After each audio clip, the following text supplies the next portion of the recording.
All right, today we're going to dive into a really fascinating and honestly a pretty provocative scenario for the Pi network. We're not just talking about price predictions here, we're going to explore a potential future where the whole concept of value gets turned on its head. So, the analysis we're looking at kicks off with this incredibly powerful question, one that just completely challenges how we think about value. What if the dollar is no longer the measure? Now, that question is the real key to understanding the whole idea of Pi as its own self-contained economic system, not just another crypto coin you trade back and forth. And that thinking leads us straight to the core thesis of this whole scenario, the idea that Pi's price doesn't just go up, it actually gets redefined. What does that mean? Well, it means we're not talking about a simple price pump, but a fundamental shift in how its value is calculated from the very beginning. So, let's get into it. What does it actually mean to redefine a price? Well, the source we're looking at argues that we have to totally shift our perspective. We need to stop seeing Pi as just a speculative coin and start understanding it as a foundational economic layer for something much, much bigger. This idea of an economic operating layer is absolutely central to everything we're talking about. The best way to think about it is like a country's economy. The value of a dollar isn't just what some trader on an exchange thinks it's worth.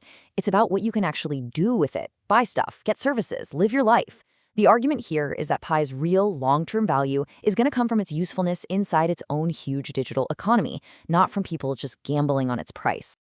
Now, obviously, for a scenario this big, you need some ground rules, right? The source lays out a very specific set of conditions that it says have to be met for this repricing thing to even have a shot at happening. Let's take a look at what they are. The scale we're talking about here is just massive. This isn't a small-time operation. The whole thing rests on a foundation of tens of millions of real, verified users making millions of transactions every single day. We're talking about a fully functioning digital nation with everything from apps and e-commerce to gaming and DeFi. Then you add in a super scarce supply because most of it is locked up long-term. Plus you get the legitimacy that comes with regulation and big institutions getting involved. And there you have it. Those are the pillars this whole prediction is built on. Okay, so once that foundation is supposedly in place, the source then lays out this three-phase journey, a kind of roadmap for how this repricing could unfold over the next decade or so. Let's break it down. So here's the roadmap presented in the analysis. It kicks off with breaking through those first psychological price barriers. Then it moves into a phase where the value is directly tied to how big the economy is. And it all leads up to the final goal, becoming what's called an infrastructure currency. Let's look at each one. Let's start with phase 1, which is projected for somewhere between 2026 and 2027. The big idea here is that the initial price movement isn't driven by hype from outside speculators. No, it's driven by real, actual demand from inside the ecosystem itself. It's utility creating value right from the get-go. And the price target for this first phase is set between $250 and $500. But get this, according to the source, this isn't the peak, it's the starting point. It's that first moment where the price really starts to reflect the network's actual usefulness as genuine demand smacks right into a very, very limited supply. All right, now for phase 2, functional repricing. This is where things get really, really interesting. According to this analysis, you can just forget about traditional stuff like market cap. At this point, the price is measured by the raw size and the sheer activity of the economy that's actually running on Pi. The value projected here makes a huge jump, somewhere between $1,000 and $3,000 per Pi. And why? Because in this scenario, Pi isn't just something you trade anymore. It's essential for the whole economy to even work. Apps, stores, DeFi systems, they all need it to operate. And that means, according to the source, nobody's going to want to sell it cheaply. And that brings us to the final phase, the end game described in this analysis, the infrastructure currency scenario.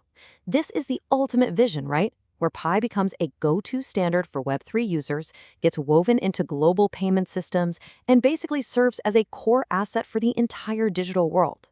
And this is what leads to that ultimate price target in the scenario, $5,000 to $10,000. But again, and this is crucial, the argument is that these numbers aren't based on hype. They're a theoretical calculation of what a currency would be worth when it becomes an absolutely essential tool inside a massive global economy. Okay, so I know what you're thinking. Are these numbers just completely nuts? The source actually anticipates this exact question, and its justification all comes down to one fundamental difference in how Pi approached its strategy compared to, well, pretty much everything that came before it. Is this madness? It's the exact question the source asks. And it offers an answer not by looking to the future, but by looking at the history of how cryptocurrencies got started. So here's the comparison. You've got the traditional crypto model on one side. With Bitcoin and Ethereum, the price came first, way before millions of people started using them. But Pi, it flipped the script entirely. It focused on building a giant network of users before a price was even on the table. The source claims that deriving value from an economy that already exists and works is both its most powerful and maybe its most dangerous feature. The analysis also gets into what this could mean for, the real world. The logic is actually pretty straightforward. If the average person holds a relatively small amount of Pi, let's say 50 to 200, and the price hits these thousands of dollars levels, well, that could trigger a huge global economic shift. And this potential, it suggests, is what both makes traditional finance nervous and quietly gets institutional investors very interested. So as we wrap this up, the source material doesn't just leave us with a price prediction to dream about. Instead, it offers a total reframing of the entire project, a different way to think about the whole thing. And here it is, the big closing statement that just reframes the entire debate. The question isn't, will Pi succeed anymore? It becomes, if the economy gets big enough, what number will the market be forced to accept as its value? In other words, at a certain scale, its success is just a mathematical consequence. And that leaves us with this final, really provocative thought from the material. If a network and its economy are big enough and functional enough, does the actual numerical price in dollars become the least important, the weakest part of the whole value equation? Now that's a question that reframes the entire debate.